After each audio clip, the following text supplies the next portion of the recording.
자, 오늘 우리 같이 볼 하나님의 말씀 지난주에 이어서 오늘 욥기서 13장 1절에서 12절에 있는 말씀을 함께 보도록 하겠습니다. 자, 화면을 보시고 우리 다 같이 함께 합독합니다. 시작. 나의 눈이 이것을 다 보았고 나의 귀가 이것을 듣고 깨달았느니라. 너희 아는 것을 나도 아노니 너희만 못하지 않으니라. 참으로 나는 전능자에게 말씀하려 하며 하나님과 변론하려 하노라. 너희는 거짓말을 지어내는 자요 다 쓸모없는 의원이니라. 너희가 참으로 잠잠하면 그것이 너희의 지혜일 것이니라. 너희는 나의 변론을 들으며 내 입술의 변명을 들어보라. 너희가 하나님을 위하여 불의를 말하려느냐 그를 위하여 속임을 말하려느냐 너희가 하나님의 낯을 따르려느냐 그를 위하여 변론하려느냐 하나님이 너희를 감찰하시면 좋겠느냐 너희가 사람을 속임같이 그를 속이려느냐 만일 너희가 몰래 낯을 따를진대 그가 반드시 책망하시리니 그의 종기가 너희를 두렵게 하지 않겠으며 그의 두려움이 너희 위에 임하지 않겠느냐 너희의 격언은 재 같은 속담이요 너희가 방어하는 것은 토성이니라. 아멘. 자, 우리가 지난주에 이어서 욥기서에 있는 말씀을 한번 같이 또 살펴보기를 원하는데요. 지난 시간에 우리가 1장, 2장을 살펴보면서 욥이 어떤 상황에 처해져 있었는지 또 어떤 고난을 어려움을 겪었었는지 우리가 한번 살펴보았습니다. 그래서 눈앞이 캄캄하게 될 때 우리는 어떻게 해야 될 것인가? 우리는 어떻게 해야 될 것인가? 오늘은 두 번째 시간으로 욥기서 13장에 있는 말씀을 가지고 삶이 도저히 이해가 안 될 때 우리는 과연 어떻게 해야 될 것인가? 우리가 욥의 삶을 통해서 도전과 또 결단과 또 힘을 얻는 귀한 시간 되기를 예수님의 이름으로 축복합니다. 세상에서 주장하는 진리는 상당히 과학적이죠. 또 상당히 체계적이고 논리적인 것처럼 보여집니다. 그것은 어디까지나 그러나 가설이고 학설일 뿐이지 절대적인 진리는 아니라는 거예요. 그래서 오늘 말씀 가운데 지혜가 나오고 또 지식이 나올 텐데 여러분 오늘 얘기하는 것은 세상에서 말하는 지식이 아니라 세상에서 살아가는 방식 또 지혜를 얘기하는 것이니까 여러분 참고해서 설교를 들으시면 도움이 될 것 같습니다. 여러분 세상에서 주장하는 논리들을 보면 여러분 맞을 때도 있죠. 그렇죠? 그러나 틀릴 때도 많이 있습니다. 세상의 지혜는 어떤 논리에 대해서 동의하는 그 어떤 집단이 형성되게 되면 그것이 곧 진리인 양 서로에게 사회적으로 통용되게 되죠. 하지만 하나님의 말씀은 항상 인간의 생각을 초월합니다. 인간이 생각하는 여러 가지 상상력들을 초월하는 것이 바로 하나님의 말씀이죠. 그리고 인간의 생각과 달리 하나님의 그 말씀은 항상 똑같은 것이 아니라 다를 때가 너무나도 많아요. 왜냐하면 하나님의 말씀과 우리가 생각하는 것은 다르기 때문에 그렇습니다. 세상의 지혜는 하나님을 배제하고 싶어 합니다. 그리고 하나님의 영적 영역을 무시하고 싶어 합니다. 그리고 부정하고 싶어 하는 것이죠. 그것은 왜 그럴까요? 바로 사탄의 속임수와 사탄의 거짓말 때문에 그렇다는 것입니다. 죄로 말미암아 타락한 죄인된 인간은 역사적으로 계속해서 그렇게 흘러왔던 것이죠. 하나님의 진리를 거부합니다. 하나님의 말씀을 부정합니다. 하나님의 말씀을 거짓된 것으로 묻어버리고 파괴하고 싶어 하는 것이 바로 인간이죠. 하나님의 진리를 무시하고 또 하나님의 자리에 앉고 싶어 하는 것이 바로 인간의 욕망이라는 것입니다. 여러분 이러한 시도는 언제부터 시작됐을까요? 언제부터? 우리가 항상 설교 때마다 종종 언급되는 것이 바로 아담과 하와이죠. 여러분 아담과 하와가 뱀의 유혹에 빠졌습니다. 그래서 하나님께서 말씀하신 그 먹지 말라고 했던 그 선악과를 따먹고 말았죠. 여러분 하나님께 범죄한 순간부터 끊임없이 인간은 하나님의 자리에 앉고 싶어하는 욕망을 여러분 품고 그것을 또 표출하기까지 하고 많은 사람들을 선동해서 그런 시도가 이어져 왔다라는 것입니다. 그들은 하나님의 진리를 말하는 것 같지만 실제로는요. 하나님의 진리를 이용해서 자기들이 주장하는 것들을 교묘하게 포장합니다. 그리고 자기들의 생각과 혼합시켜서 마치 그것이 진리인 양 사람들에게 여러분 그 말로 계속해서 꿰는 것이죠. 쉽게 비유하자면 이런 것입니다. 위조 지폐를 여러분 보신 적이 있으신가요? 저는 위조 지폐를 한번 본 적이 있어요. 아주 조잡한 위조 지폐를 받기 때문에 금방 구별할 수 있었지만 아주 정교하게 위조된 지폐는요, 중국 시장에서 암시장에서 많이 유통되는 것처럼 또 북한 시장에서 암시장에서 많이 유통되는 것처럼 여러분 진짜 그 위조 아주 정교하게 위조된 지폐들은 진짜보다 더 진짜 같아서 여러분 웬만한 사람들은 감별사조차도 구별하기가 힘들다고 얘기를 해요. 그렇다면 진짜와 가짜를 구별할 수 있는 방법은 뭡니까? 여러분 그것은 진짜를 갖다 놓고 정품을 갖다 놓고 가품, 가짜를 위조 지폐를 진짜에 비교해 보면 되는 것입니다. 무슨 말이에요? 여러분 세상에 수많은 거짓된 논리 이것을 구별할 수 있는 방법은 무엇입니까? 하나님의 진리의 말씀에 세상의 논리, 세상에서 주장하는 모든 것들을 여러분 하나님의 말씀에 비춰보면 되는 거예요. 비교해 보면 어떤 것이 진리이고 어떤 것이 가짜인지를 구별할 수 있다는 것입니다. 우리는 하나님의 말씀으로 세상의 지혜를 분별할 수 있다라는 것입니다. 신약에서 사도 바울이 세상의 지혜와 하나님의 말씀에 대해서 이렇게 얘기를 하고 있어요. 고린도전서 1장 18절에 사도 바울이 이렇게 주장합니다. 다 같이 한번 읽어볼까요? 십자가의 도가 멸망하는 자들에게는 미련한 것이요 구원받는 우리에게는 뭐예요? 하나님의 능력이라. 하나님의 능력이라. 사랑하는 성도 여러분, 십자가의 도, 하나님의 복음이 세상 사람들에게는 여러분 멸망당하는 자들에게는 미련한 것처럼 들린다는 것입니다. 그러나 구원받는 우리에게는 그 하나님의 말씀이 사람들이 생각하는 그 미련한 것이 구원받는 우리에게는 하나님의 능력이 된다는 거예요. 하나님의 능력. 또 3장 18절에 이렇게 얘기합니다. 아무도 자신을 속이지 말라. 너희 중에 누구든지 이 세상에서 지혜 있는 줄로 생각하거든 어리석은 자가 되라. 차라리 그것이 지혜롭게 사는 자가 되는 것이다 라고 얘기하고 있어요. 그리고 19절에 이 세상 지혜는 하나님께 어리석은 것이니 라고 얘기하고 있습니다. 자, 오늘 본문을 통해서 우리가 교훈을 얻고자 하는 것이 바로 이거예요. 삶이 이해가 안 될 때 여러 가지 삶의 사건들이 펼쳐지고 나의 삶에서도 항상 평탄하고 형통한 길이 이어졌으면 좋겠는데 순간순간 막히는 것들이 있고 순간순간 실패해보는 것들이 있고 순간순간 풀리지 않는 정말 기가 막힌 그런 일들이 있을 때 과연 하나님을 믿는 신자들은 어떻게 살아가야 하는가라는 것이죠. 우리가 살아오면서 이해가 안 되는 순간들이 얼마나 많이 있었습니까? 각자 다 달라요. 여러분 저에게 가장 이해가 안 되는 부분은 뭐냐면 다른 것이 아니라요. 제가 예수님을 믿고 이 자리에 서 있다는 그것이 저는 이해가 안 됐습니다. 정말 이해가 안 됐어요. 어떻게 저 같은 자가 나 같은 자가 하나님의 자녀로 구원받을 수 있으며 어떻게 나 같은 자가 하나님의 말씀을 선포하는 목회자로 서 있을 수 있을까라는 것이 정말 저는 이해가 안 됐습니다. 저보다 더 훌륭하고 똑똑한 사람들이 얼마나 많습니까? 그런 사람들을 하나님께서 택하시고 쓰실 수도 있는데 저같이 어리석고 부족하고 저같이 낮은 자가 어떻게 이 자리에 서 있을 수 있을까? 이해가 안 됐어요. 그러나 말씀 속에서 저는 해답을 찾았습니다. 그 해답은 뭐냐 하면요. 하나님이 나를 사랑하시기 때문이다라는 것이죠. 여러분 세상에 얼마나 많은 일들이 우리를 헷갈리게 합니까? 이해하지 못하는 순간들이 너무나도 많잖아요. 그때마다 우리는 어떻게 해야 될 것인가? 자, 오늘 본문의 주인공 욥 1장 2장에서 우리가 배웠듯이 여러분 우리가 아무리 생각해봐도 도저히 이해할 수 없는 비극적인 사건을 욥이 만났잖아요. 평안하고 행복한 삶에 평지풍파가 일어났습니다. 사랑하는 가족들을 다 잃었습니다. 모든 재산을 하루아침에 일순간에 다 날려버렸어요. 얼마나 비극적인 사건이에요. 얼마나 고통스럽겠습니까?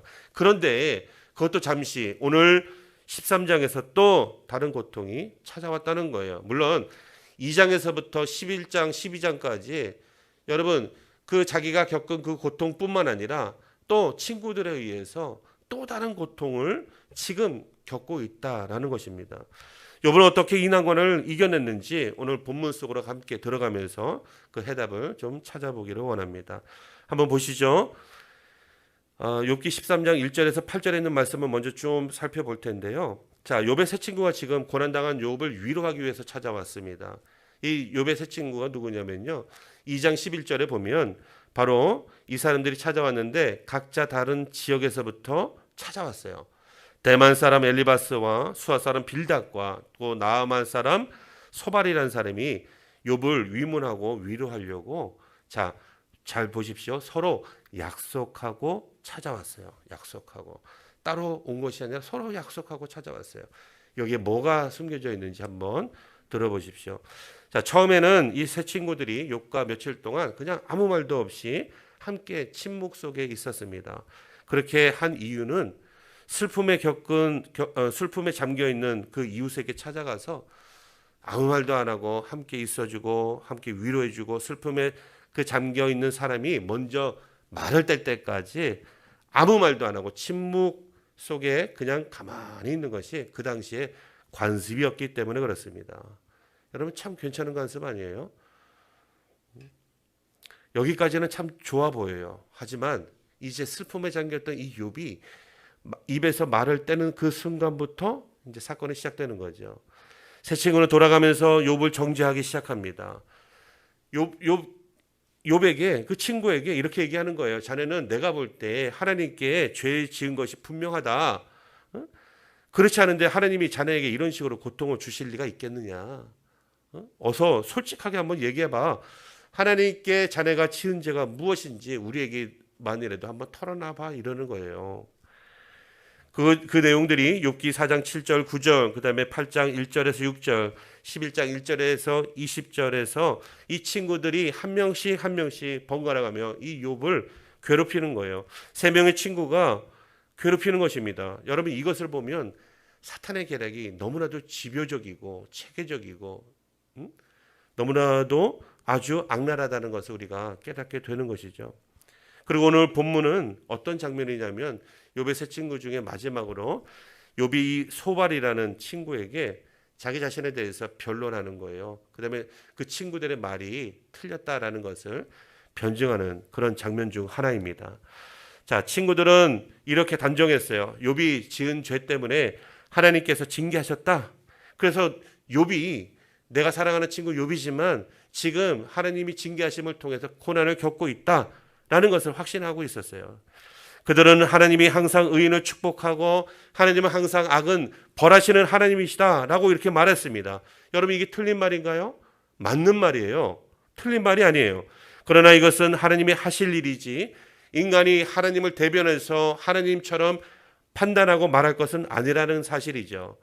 욥의 친구들이 하나님은 죄에 대해서 반드시 벌한다라고 이렇게 얘기했을 때 친구들이 무엇을 말하는지 욥은 너무나도 잘 알고 있었어요. 왜? 원래 하나님은 그런 분이시니까. 악은 벌하고 선은 상을 주시는 분이시니까. 욥은 모든 것을 알고 있었지만 욥은 친구들을 벌하지 않았습니다. 정죄하지 않았어요. 3절 한번 보십시오. 욥은 자신의 이 문제를 어떻게 했을까요? 하나님께 가져가서 하나님과 한번 단판을 지어보려고 했어요. 해결을 보려고 했습니다. 4절에서 8절까지도 쭉 보시면 이 친구들을 향해서 욥이 한 말들을 기록하고 있는데 이 말들을 우리가 읽어보면 너무 심한 말을 하는 것이 아닌가라고 이렇게 생각할 수도 있어요. 그래서 욥은 차라리 너희들이 입 다물고 있는 것이 침묵하고 있는 것이 더 나을 것인데 왜 이렇게 찾아와 가지고 나를 괴롭히냐라고 얘기하는 것이죠. 그들을 나에게 찾아와서 나에게 위로해주고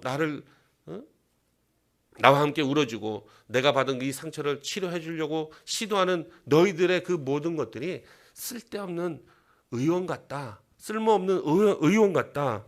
라고 4절에서 5절에서 이렇게 얘기하고 있는 것입니다. 사실 친구들이 지금 욥의 처지를 안다면 당장 욥에게 해줘야 될 것은 무엇입니까? 욥에게 필요한 건 뭐예요? 욥에게 찾아와 가지고 너가 죄를 지어서 그래. 그렇기 때문에 너 하나님 앞에 벌 받은 거야. 이렇게 얘기해야 됩니까? 너가 예배를 잘 안 드려서 그래.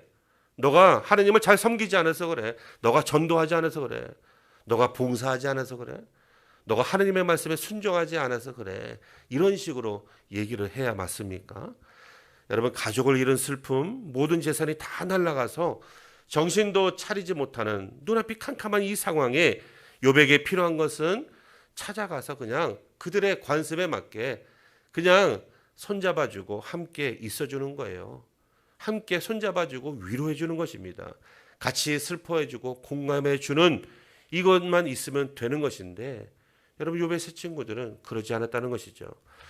하나님을 전적으로 의지하지 않아서 욥에게 아니면 모든 성도들에게 이런 고난이 있을 수도 있어요.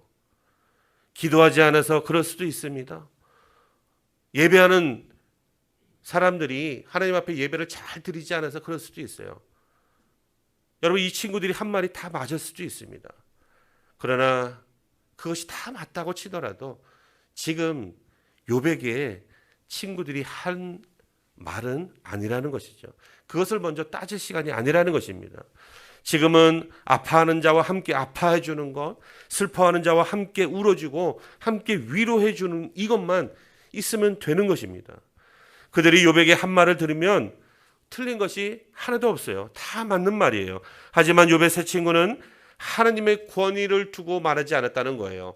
하나님이 하시는 말씀처럼 그것을 비유해서 욥에게 말을 하고 있지만 여러분 하나님은 그냥 이용 대상이고 도구이고 그들의 속마음이 그대로 여실히 드러나고 있다는 거예요.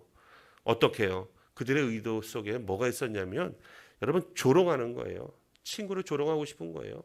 그들의 의도 속에는요 빈정거림이 있다라는 것입니다. 그들이 왜 그렇게 했을까요? 여러분 이 말씀을 묵상하다 보면요 그동안 욥에 대해서 많은 시기 질투가 있었겠구나라는 생각이 듭니다. 욥은 동방의 의인이라고 하나님께도 인정받고 주변 많은 사람들에게도 인정받던 사람이에요. 또 그의 가족을 1장 2장에서 한번 보셨잖아요. 어땠습니까? 항상 화목해 보였어요. 자녀들 간에 형제지 간에도 우애가 있어 보였습니다. 대가족을 이루는 당대 부자로 인정도 받았죠. 하인들도 많이 거느리고 있었습니다. 그의 삶을 보면 뭐 하나 부족함이 없는 그런 삶이었었어요. 그러니까 주변 사람들 특히 그의 세 친구들에게 시기 질투가 많이 있었던 것입니다. 하나님을 섬기는 데 있어서도 다른 사람들보다도 더 특별한 거예요. 특출난 거예요. 더 신실했기 때문에 그것조차도 욥을 질투했다는 것입니다. 마치 가인과 아벨처럼 말이죠. 친구들의 의도는 하나님을 그토록 잘 섬기고 자녀들을 위해서도 하나님께 제사를 잘 드렸는데도 불구하고 결국 너의 처지는 너의 꼬라지는 지금 뭐냐? 너의 형편은 뭐야? 하나님께 그렇게 잘했다면 복받을 자가 지금 너의 처지를 보니까 지금 도대체 뭐냐? 다 쫄딱 망했지 않냐? 조롱하는 것이죠. 그러나 친구들이 아무리 조롱하고 빈정대도 욥의 상태는 어떻습니까? 절대 하나님에 대해서 흔들림이 없습니다. 친구들이 하나님의 말씀을 이용해서 맞는 말을 지금 하고 있지만 그들의 지혜가 세상적이기에 오히려 욥은 그들의 말에 대해서 지금 지적을 해주는 거예요. 너희들의 이 말은 맞지만 이 말은 틀려라는 것을 가르쳐주고 있습니다. 욥이 이렇게 할 수 있었던 이유는 무엇일까요? 그 이유는 하나님의 말씀에 욥이 항상 바로 서 있었기 때문에 가능했던 것이죠. 그래서 친구들이 하나님을 언급하면서 진리 같은 말을 교묘하게 포장해서 얘기하고 있지만 그것이 하나님의 말씀으로 권면을 하는 것인지 아니면 인간의 말로 하는 것인지 욥은 분별이 됐다는 것입니다. 우리도 하나님의 말씀 앞에 온전하게 서 있을 때 세상의 지혜에 속지 않을 수 있다는 거예요. 세상의 지혜는 너무 진짜 같아서 때로는 분별하지 못할 때가 너무나도 많습니다. 교묘하게 다가오게 되는 거예요. 만약 우리도 욥처럼 주변 사람들에게 비난을 받게 된다면 여러분 어떻게 우리가 반응해야 될까요? 확 그냥 한번 붙어봐요? 너 죽고 나 살자 한번 그러면서 멱살을 잡고 한번 싸워봐요? 여러분 그것은 하나님의 자녀들이 하는 방식이 아니죠. 당장은 화가 나고 혈기 부리고 싶지만 여러분 일단 하나님께 이 문제를 놓고 어떻게 해야 돼요? 기도로 하나님의 도우심을 요청해야죠. 하나님이 주시는 지혜를 구해야죠. 그런 다음에 어떻게 해요? 하나님의 인도하심이 있다면 무엇이 진리인지를 우리의 삶을 통해서 그들에게 본을 보여주면 되는 것입니다. 그리고 만약 그들의 비난이 하나님의 뜻에 의한 것이라고 내가 기도 가운데 깨닫게 된다면 어떻게 해야 될까요? 그들의 비난을 내가 겸손하게 받아들일 줄 알아야 된다는 거예요. 마치 이와 같은 것이죠. 오늘날 수많은 한국교회가 있습니다. 수많은 목회자들이 있고 수많은 성도들이 이 땅 가운데 함께 공존하며 살아가고 있습니다. 여러분, 그러나 예전에 여러분 교회의 영광은 지금 좀처럼 찾아볼 수가 없죠. 목사의 권위는 여러분 나락같이 떨어졌습니다. 성도들은 어떻습니까? 세상에서 손가락질 당하며 살아가는 게 바로 그리스도인들의 모습 아닙니까? 여러분, 본이 되지 못하는 몇몇 교회들, 또 본이 되지 못하는 몇몇 목사들, 여러분 세상 속에서 세상 사람처럼 살아가는 그런 그리스도인들 향해서 비난을 퍼붓고 있죠. 이런 상황에서 도대체 우리는 어떻게 해야 될까요? 그들을 향해서 잘못됐다고 그들을 함께 싸워야 됩니까? 그들을 함께 저항해야 됩니까? 맞서 대항해야 되는 것이 맞습니까? 저들이 말이 틀렸다고 말할 수 있겠죠. 여러분, 물론 세상 사람들의 말이 다 맞다라는 것은 아닙니다. 그러나 우리 자신의 모습을 돌아보게 될 때 사람들을 통한 하나님의 말씀으로 듣고 자복하고 회개하는 심령으로 하나님 앞에 엎드려 우리가 회개하고 우리가 하나님의 거룩한 모습을 다시 한번 돌이켜야 되는 것이죠. 또 한 가지는 뭡니까? 하나님의 말씀으로 서로 위로하고 상담할 때가 있어요. 그럴 때 하나님의 말씀을 대변하는 자로서 정말 주의하고 조심해야 된다는 거예요. 함부로 하나님의 말씀을 가지고 농담처럼 말해서도 안 될 것이고, 하나님의 뜻과 맞지도 않는 내용을 가지고 마치 맞는 것처럼 억지로 끼워 맞춰서 죄를 범하는 그런 행동을 해서는 안 된다라는 거예요. 여러분, 그런 예 중에 뭐가 있냐면요, 욥기서 8장 7절에 보면 내 시작은 미약하였으나 내 나중은 심히 창달이라 라는 말씀이 있어요. 여러분, 이거 예수 믿는 사람이나 믿지 않는 사람들이나 이 말씀을 얼마나 이용하는지 몰라요. 인용하는 게 아니라 이용하는 거예요. 자기들에 맞게끔. 여러분, 사실 이 말의 뜻은 뭔지 아십니까? 이 수아 사람 빌닷이라는 이 친구가 욥에게 그렇게 얘기하는 거예요. 너가 하나님의 뜻대로 살면 내 시작은 미약했지만 내 나중은 창대할 거야. 제가 말씀드렸죠, 서두에. 이들의 마음속에 뭐가 있었다? 하나님의 의도가 있는 것이 아니라 이들의 빈정거림이 있다는 거예요. 지금 빈정거리면서 내 시작은 미약하였지만, 그래 너가 죄가 있지만 깨닫고 하나님 앞에 회개하고, 그래 너가 지금 이렇게 어려움 당하고 고난을 당했지만 네가 다시 한번 하나님 앞에 회개하고 하나님의 뜻대로 살면 내 시작은 미약하였지만 내 나중은 창대하게 될 거야. 조롱하는 거예요. 조롱하는 거. 빈정대는 거예요. 물론 한국 성도들의 모든 사업장에 가면 이런 액자가 안 걸린 데가 거의 없을 거예요. 다 이 구절 가지고 액자를 걸어놨는데, 여러분 사실은 이 뜻은 뭐냐면 축복의 뜻이 아니라 빈정거리는 거예요. 빈정거리는 거. 그러니까 이런 것을 잘 모르면 하나님의 말씀을 가지고 무조건 갖다가 자기 뜻에 맞게끔 합리화시켜버리고 인용해서 얘기할 때가 너무나도 많다라는 것이죠. 여러분, 이것은 진짜 조심해야 돼요. 하나님의 말씀은 여러분 거룩한 말씀이에요. 하나님의 말씀은 우리 인간이 함부로 이것을 따다가 인용하거나 자기 마음대로 이것을 가지고 빈정대듯이 조롱해서는 절대 안 된다라는 것입니다. 하나님과 하나님의 입에서 나오는 모든 말씀은 인간의 조롱의 대상이 아니며 인간에게 함부로 판단받으실 대상이 절대 아니라는 사실입니다. 그분은 만유의 하나님이십니다. 그분은 온 우주의 주님이십니다. 만왕의 왕이십니다. 온 우주의 통치자이십니다. 저와 여러분들은 그분이 만드신 피조물일 뿐입니다. 피조물이 그가 만드신 피조물이 우리를 지으신 그 창조주 하나님의 말씀을 우리가 함부로 인용해서 함부로 조롱해서 절대 안 된다라는 것이죠. 갈라디아서 6장 7절에 사도 바울은 이렇게 얘기합니다. 스스로 속이지 말라. 하나님은 업신여김을 받지 아니하시나니 사람이 무엇으로 심든지 그대로 거두리라 라고 말씀하고 있어요. 하나님은 업신여김을 받으실 분이 아니에요. 조롱의 대상이 아닙니다. 빈정의 대상이 아니에요. 여러분, 사람이 만약에 이런 것들로 심게 되면 반드시 심은 그대로 거두게 된다는 진리입니다. 성도가 항상 기억해야 할 것은 우리 모두는 하나님 앞에 죄인이지 의인이 아니라는 사실입니다. 부족한 자들이고 하나님 앞에 항상 낮은 자로 있어야 할 자들입니다. 그렇기 때문에 항상 하나님 앞에 우리는 겸손해야죠.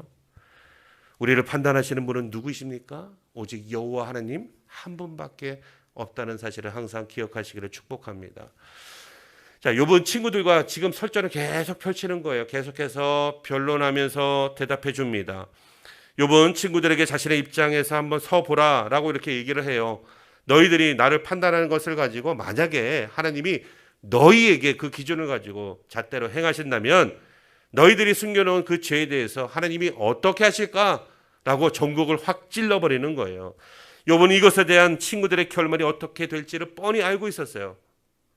하나님의 거룩한 그 두려움이 그들을 두렵게 할 것이라는 것을 분명하게 알고 있었습니다. 왜 그럴까요? 여러분, 친구들의 속마음엔 죄가 득실득실하죠. 시기 질투가 가득합니다. 욕망이 가득합니다. 욕심이 가득하고 세상적 욕망, 이런 것들이 가득한 그 속에서 나오는 하나님의 말씀을 인용해서 언급한다는 그 자체가 여러분, 하나님의 이름을 더럽히는 것이거든요. 여러분, 하나님은 빛이십니다. 여러분, 세상에 죄악된 죄인들은 어둠이에요.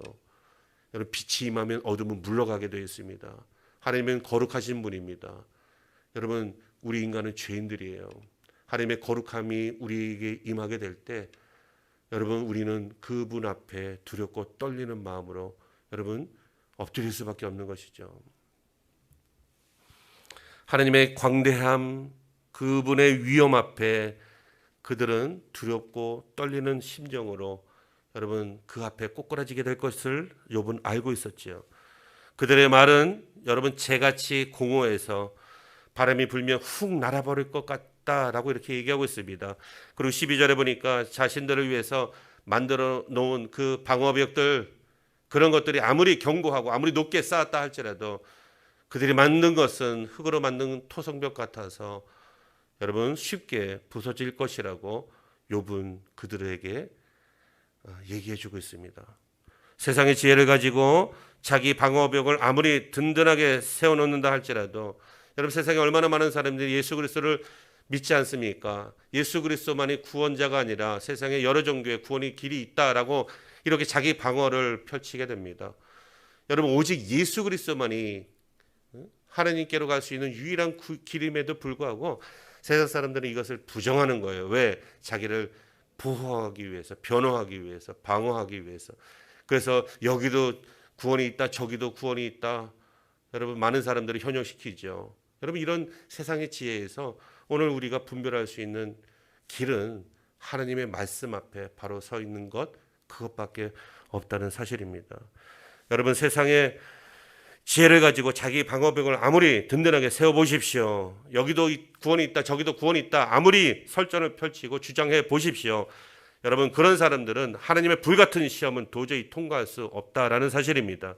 세상의 지혜는 사람들에게 친근하게 보여요. 아주 좋게 보여요. 달콤하게 보일 수 있습니다. 반면에 하나님의 말씀은 왠지 모르게 부담스럽게 느껴져요. 무겁게만 느껴집니다.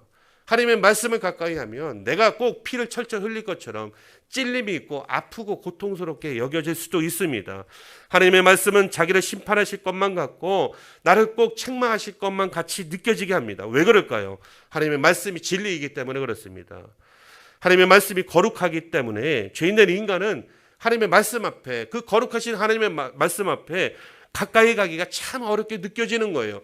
오늘도 저와 여러분들이 이 자리에 나오게 된 여러분, 그 힘은 어디에 있습니까? 여러분, 예수 그리스도께서 십자가에서 흘리신 그 보혈의 공로를 의지하여 우리가 주님의 존전 앞에 담대히 나온 줄 믿으시기를 축복합니다.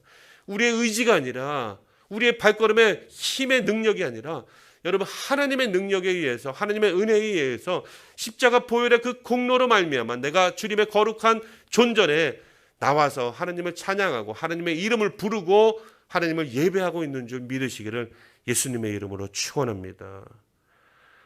여러분, 하나님은 사랑이십니다. 항상 죄인들과 함께 하세요. 언제까지나 그들이 깨닫고 돌아오기만을 기다리시는 바로 탕자의 아버지이십니다. 그러므로 하나님께로 더 가까이 들어오기만 하면 여러분, 그러면 하나님의 진정한 참사랑이 무엇인지를 깨닫게 되고, 하나님이 우리를 책망하시고 징계하시는 분이 아니라 하나님은 우리의 죄가 무엇인지 깨닫고 정말 진리이신 하나님의 말씀 가운데로 살아가기를 원하시는 하나님의 사랑이 담겨져 있다는 사실을 분명하게 깨닫게 될 것입니다. 오늘 아침에 뉴스를 한번 봤습니다. 이런 기사가 있었어요. 한번 들어보십시오. 전 세계인이 제일 좋아하는 BTS가 비틀스급으로 도약하려면 자기들의 문화 콘텐츠, 즉 인도의 명상을 결합시키는 것이라고 봅니다. 라고 인도의 한 스님이 한국에 사찰해 와서 이렇게 인터뷰했다라는 거예요. 뭐요? BTS가 세계적으로 유명하죠. 그러나 그 BTS가 세상에서 가장 유명했던 보컬 그룹 바로 비틀즈보다 더 유명해지기 위해서는 인도에서 수행하고 있는 그 콘텐츠 바로 명상을 하면 비틀스급으로 올라갈 수 있다, 유명해질 수 있다, 이런 논리를 펼치는 거예요. 여러분, 이것은 우리가 들으면 웃긴 얘기죠. 그러나 세상 사람들에게는요, 이 얘기가 맞는 것처럼 들릴 수가 있다라는 거예요. 어떻게 하면 우리 문화 속에 있는 세상의 지혜에 우리가 속지 않을 수 있을까요? 여러분, 여러 가지 것들이 있지만 결론은 간단해요. 뭡니까? 우리가 하나님의 말씀을 가지고 세상에서 얘기하고 있는 모든 지혜를 대입해 보면 되는 거예요. 비교해 보면 되는 것입니다. 하나님의 말씀을 아는 목회자에게 여러분 지혜를 구하면 되는 거예요. 또 뭡니까?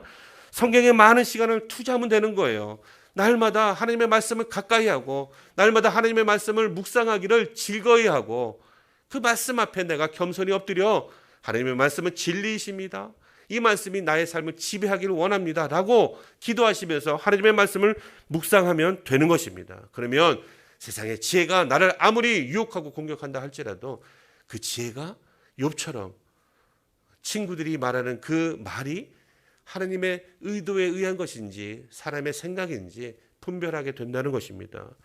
또한 우리 인생 가운데 일어나는 일에 대해서 명확한 해결 방법이나 삶이 도저히 이해가 안 될 때 우리는 어떻게 하면 될까요?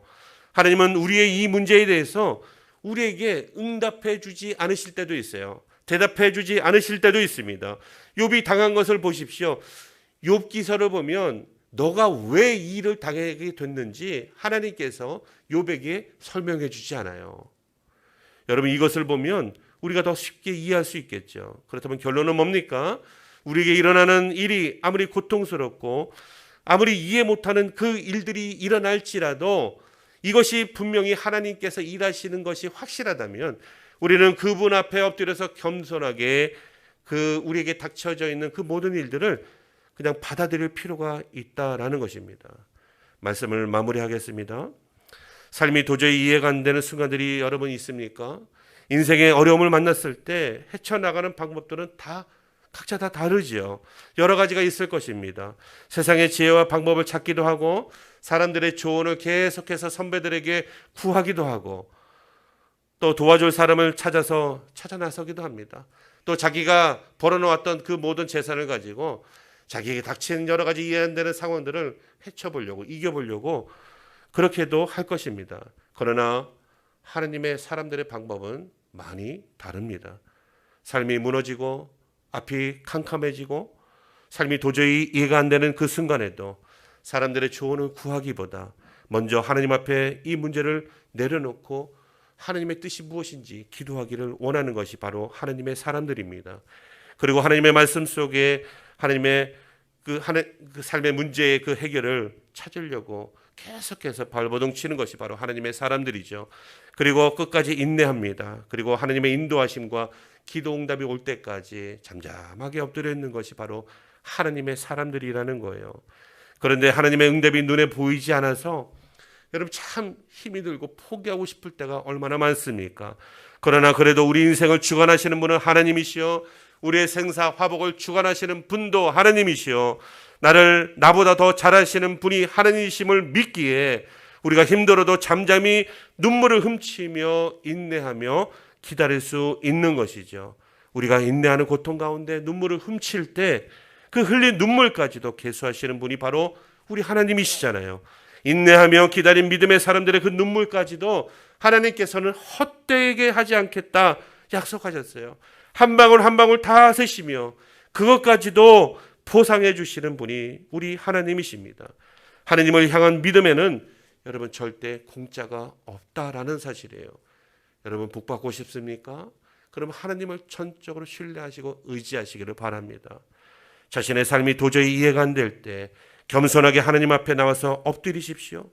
그러면 하나님께서 여러분들의 삶을 하나하나 다 세심하게 만져주실 것입니다. 하나님만이 나의 삶의 모든 것임을 여러분 인정하시기를 바랍니다.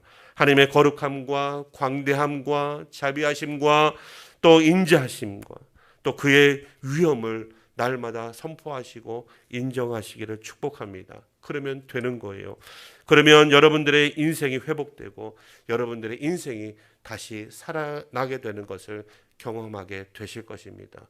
이 말씀을 믿는 믿음으로 한 주간도 세상 가운데서 하나님의 말씀을 붙들고 온전히 승리하시기를 예수님의 이름으로 간절히 축원합니다.